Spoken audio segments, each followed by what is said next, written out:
I'm a pastor down in Our Lady of Lourdes.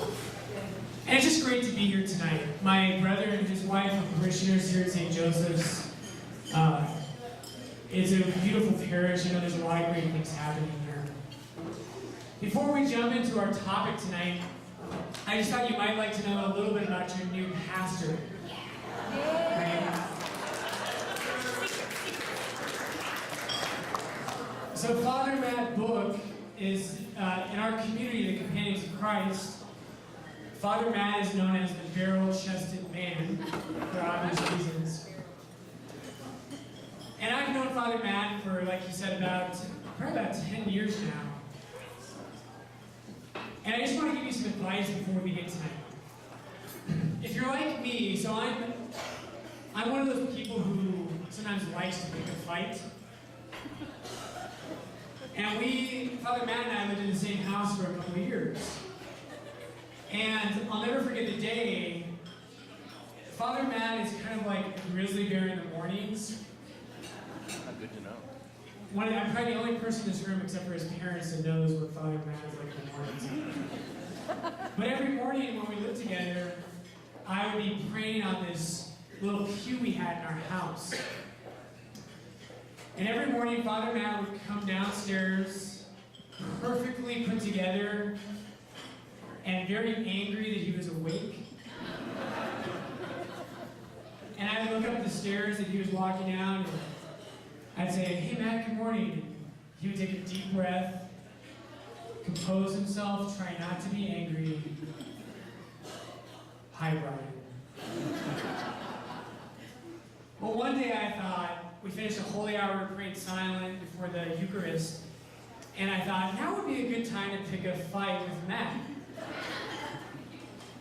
And so we're outside after holy hour, and I just kind of started pushing him, and just really for no reason.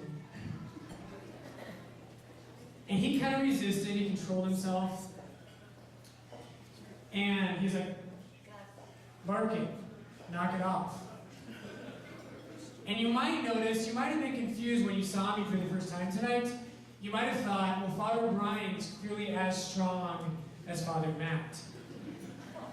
That's actually not true. And I was like, "What did you do about it, Matt? What did you do?" Well, he picked me up and threw me straight on the floor, put his knee in my chest, and said, "That's what I'm going to do about it." So if you want to wake up the grizzly bear, just be ready for what you got.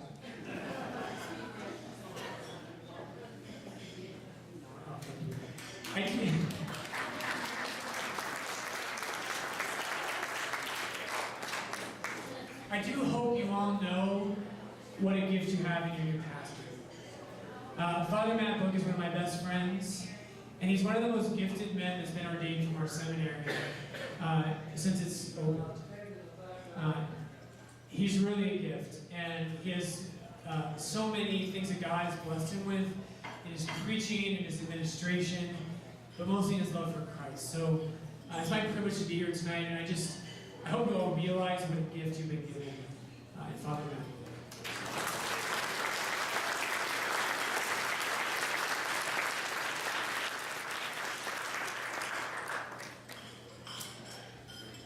Tonight when I was driving out here, I stopped at a Panera Bread up at, you probably know, at Denver West. They opened a Panera there.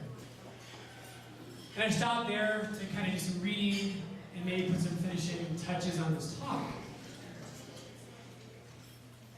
And I walked in, and one of the things that happens when you become a priest and you go out in public, you constantly make people feel uncomfortable. It's the truth. And so I walked into this Panera Bread, and I got a cup of tea and a scone, and this girl at Panera looked at me and she said, "Do you go by Father?" And I said, "Yeah, I do.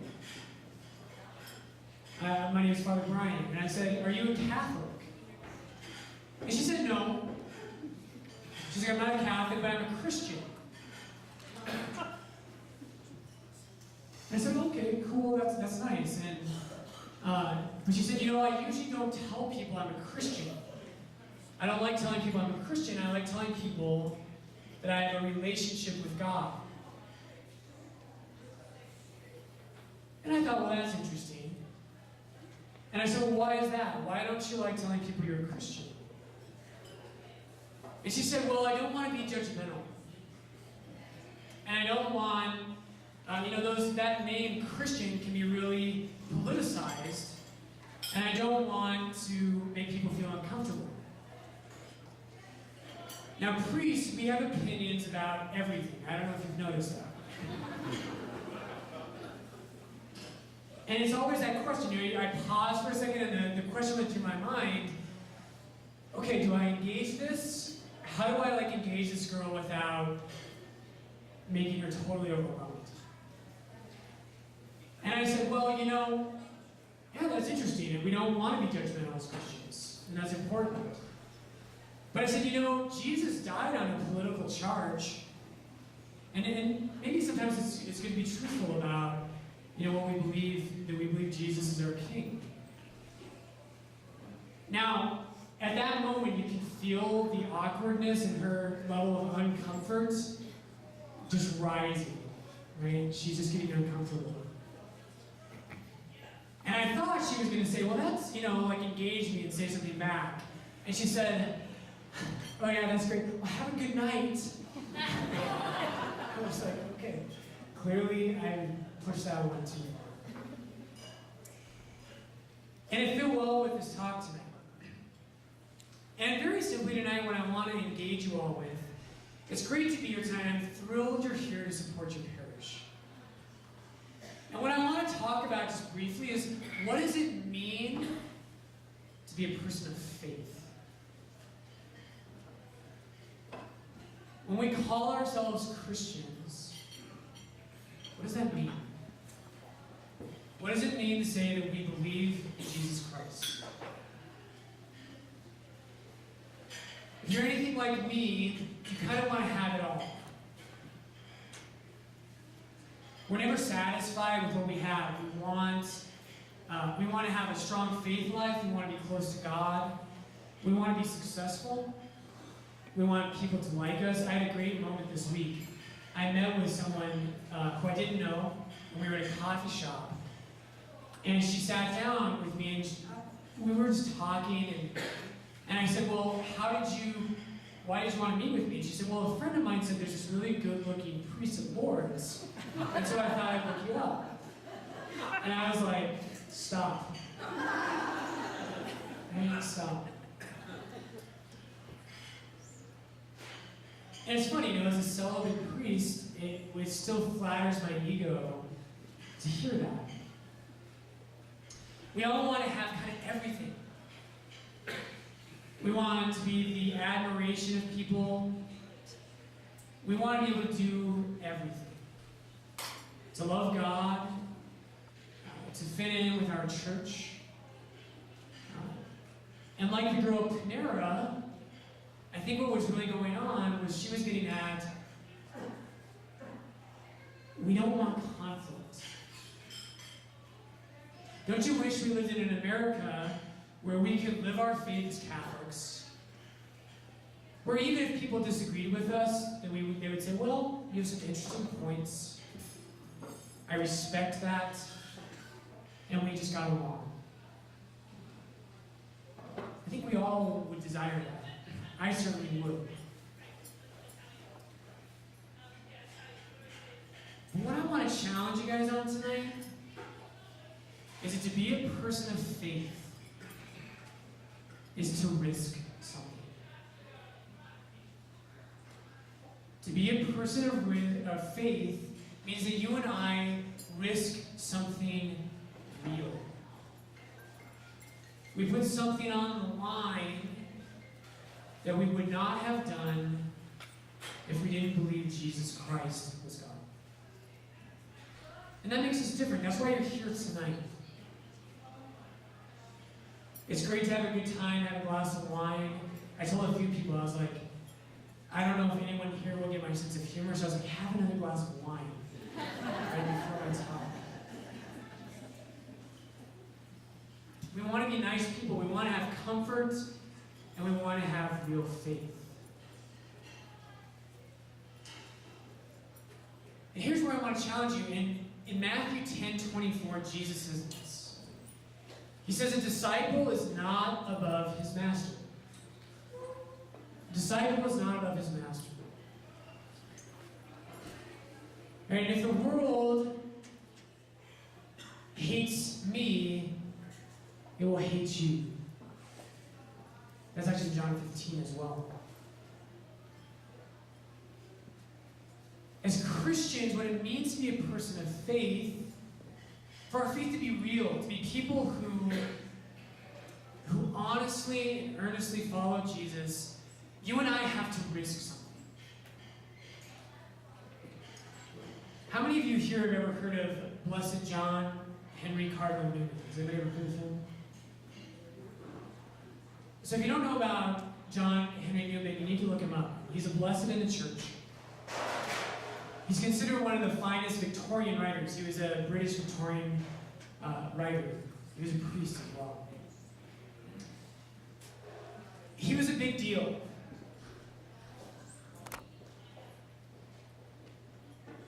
And everybody knew it. He was at Oxford in about the 1830s.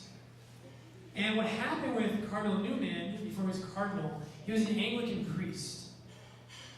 And he was a big up-and-coming figure in the Anglican church. He was a very impressive speaker. He was brilliant. Everyone expected him to become the head of one of the colleges at Oxford. He made waves in the royal court in England. And he was part of something called the Oxford Group. And he wrote this in his time at Oxford. He was giving a sermon and he said this. He said, I really fear that most people who are called Christians, whatever they may profess, whatever they may think they feel, whatever warmth and illumination and love they may claim as their own, yet would go on almost as they do, neither much better nor much worse, if they believed Christianity to be a fable.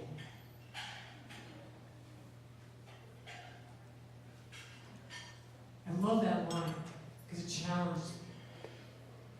You see, Newman knew that for us to really be Christians, you and I have to risk something. We have to do things in a way that we would not have done them if we weren't Christians. And I love the way Newman challenges us. He says, how is your life different? Because you believe that Jesus Christ is the Lord of the universe. How's it different? You know, you might have good morals. Maybe you would have had good morals anyways. You might be nice to your neighbors. Maybe you would have been nice to your neighbors anyway. What have you risked that if you were wrong, right? Imagine if Christianity was a bet and you lost the bet. And you said, I believe Jesus is God, I'm going to place a bet. If Christianity was false, what would you look back at your life and say, what did I lose because I bet on Jesus? What did I lose? It's an important question. Cardinal Newman, what happened to him was, in 1845, he converted to the Catholic Church because he became convinced that Catholicism was founded by Jesus, that it was the real faith, that it was the vessel of truth. And he lost everything. He lost everything. He was ostracized from Oxford. His promising career was shipwrecked. The people he knew, the honors he had were all gone.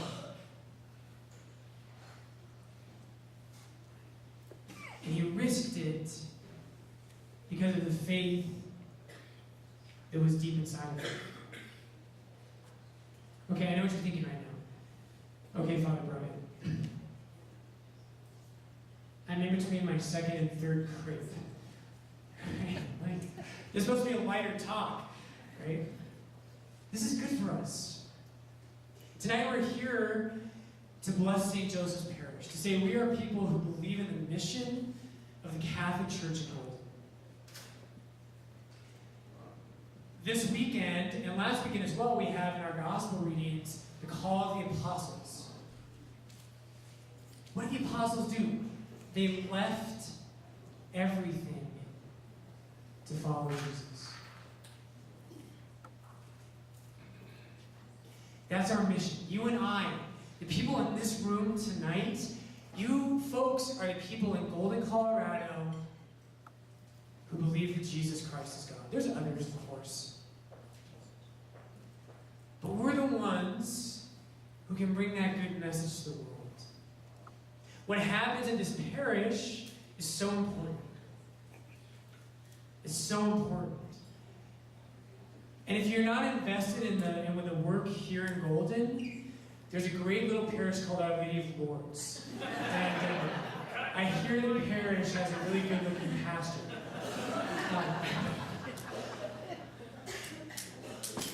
The church only survives when you and I take it seriously. When we risk things. When we say, you know what? Jesus, I believe in your promises. I believe that you call us to be radical in this world. And we have to do that over and over again in our lives. It's a simple thing. It's very simple to say this. But I think we have to do that over and over again. And I was reminded of that tonight when I walked in that Panera Bread. And it's such a small thing. And I felt kind of guilty. Because I thought this poor young woman, you know, my mind's always going, and I'm thinking, I would St. Thomas Aquinas say that.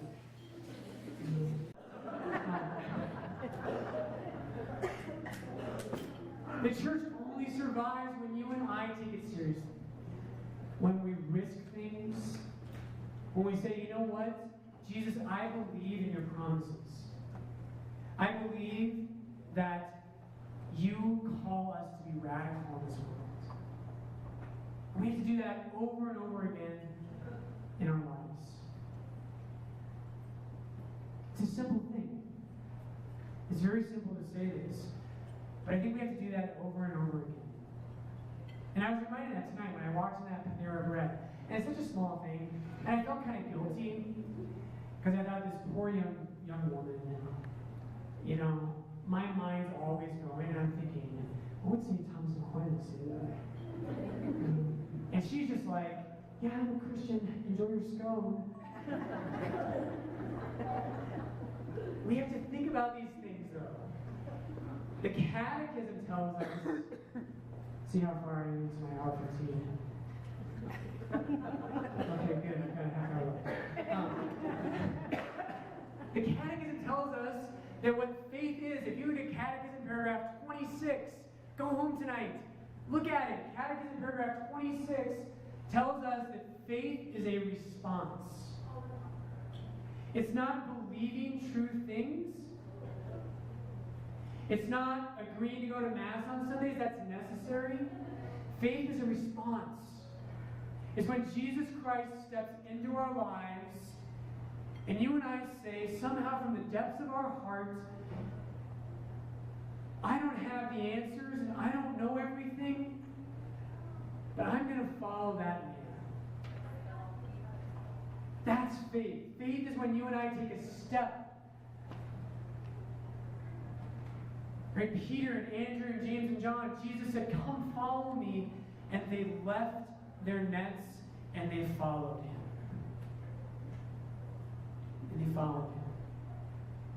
And so my brothers and sisters, I'm so grateful to be here tonight. I'm thankful for the way you support your faith. But I wouldn't be a priest priest, right? You give a priest a microphone, you know it's dangerous. What have you risked for Jesus Christ? What have you risked for him? Have you lost a friendship? Have you ever lost a friendship because you're a Catholic? I don't like that, by the way. I don't try to lose friendships. But it's happened. Because people say, Brian, you're going to be a Catholic priest. And I don't agree with X, Y, or Z. Don't listen to the alarm. That doesn't mean my time's up. But I've lost friendships with that. And I think that's our challenge. So for the people of St. Joseph's Church in Golden, Colorado, it's wonderful that you guys are going to build your education center, you're renovating it. It's wonderful that you're going to spread the gospel here. Is your faith real? Are you here tonight because Jesus is God? Are you risking your faith? Thanks for having me. Be good to Father Book.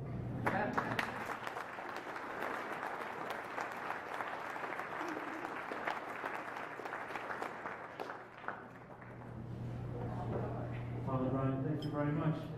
Our Lord says that he who loses his life for my sake wins it, gains it. So that risking is that great adventure of faith as we discover for ourselves how we can risk or where our poverties are. And the Lord meets us there and then takes us to himself to follow him again. So it's a beautiful thing that Father Brian and I and all of us are called to, that continuous risking, because in the end, he is the Lord of life who brings us to the fullness of life. So thank you again, Father Brian, for your inspiring words and just your priestly presence here. It's a joy to have you here. One by one we see the sun, feel the day has just begun. Trembling lights up in the clouds, all we need to feel is now as we go. Give me a parachute, take me to the sky, just take me to the blue before I start to collide. Get me a parachute, take me to the sun, would be a miracle to turn this world into one.